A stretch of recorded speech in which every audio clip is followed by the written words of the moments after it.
Kalau misalkan kamu hamil dari hasil bayi tabung, biasanya lahirannya itu besar. Tapi jujur POV pribadi aku pengennya normal dan aku sedang mengusahakan itu. Bismillah gitu. ya.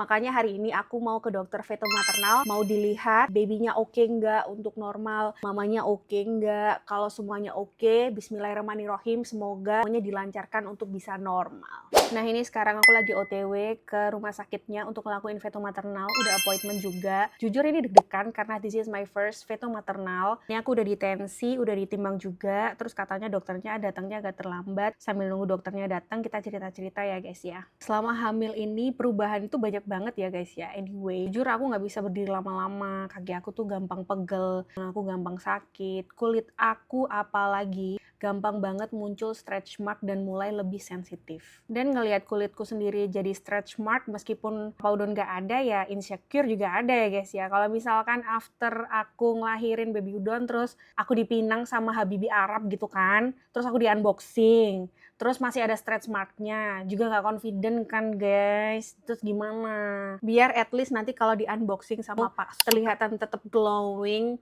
dan cantuliti gitu loh guys. Nah biar nggak khawatir lagi sama yang namanya stretch mark, aku dari semester 1 udah rutin pakai Ciara stretch mark oil dan tapi pakainya harus rutin setiap hari kayak aku biar hasilnya maksimal. Nanti selain kulit kamu bakalan jadi lebih lembab, stretch mark kamu juga jauh lebih memudar. Cara pakainya gampang banget, kamu pakai aja Ciara serum dulu. Kayak gini, kalau aku sih saranin habis mandi ya guys ya. Terus kamu apply di pidi kamu, lipatan-lipatan, ketiak, selangkangan, dan juga di area perut sampai di pinggang-pinggang belakang guys. Soalnya biasanya stretch mark itu nyebar sampai ke belakang. Step yang kedua, kamu tinggal pakai yang Ciara stretch mark oilnya ya. Nah kayak tadi diulangin aja, aku saranin sesudah mandi. Terus kamu ratain tuh di area lipatan-lipatan, area-area yang timbul stretch marknya.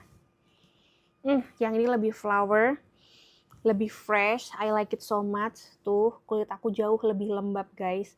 Kulit aku jauh lebih lembab, lebih moisture, lebih bouncy. Dan pastinya kalau perut aku makin gede, nggak perlu khawatir lagi stretch mark makin parah. Ada kandungan fish collagen dan apple stem cell yang bagus banget buat kulit kita. Kalau kamu bingung mau beli di mana, klik aja keranjang kuning aku, nggak usah bingung-bingung. Ini udah Fanny Kondo approve, aman buat bumil busui. Jangan nunggu, tunggu ada stretch marknya. Sebelum ada stretch mark pun juga boleh, biar mencegah tumbuhnya stretch mark. Dan hasilnya bisa kelihatan stretch mark kamu berkurang dalam waktu 4 minggu. Si produknya juga lebih banyak ya. Udah gitu aja sharing aku hari ini guys. Ini buat aku the best stretch mark oil and serum ever. Nggak usah diraguin lagi, langsung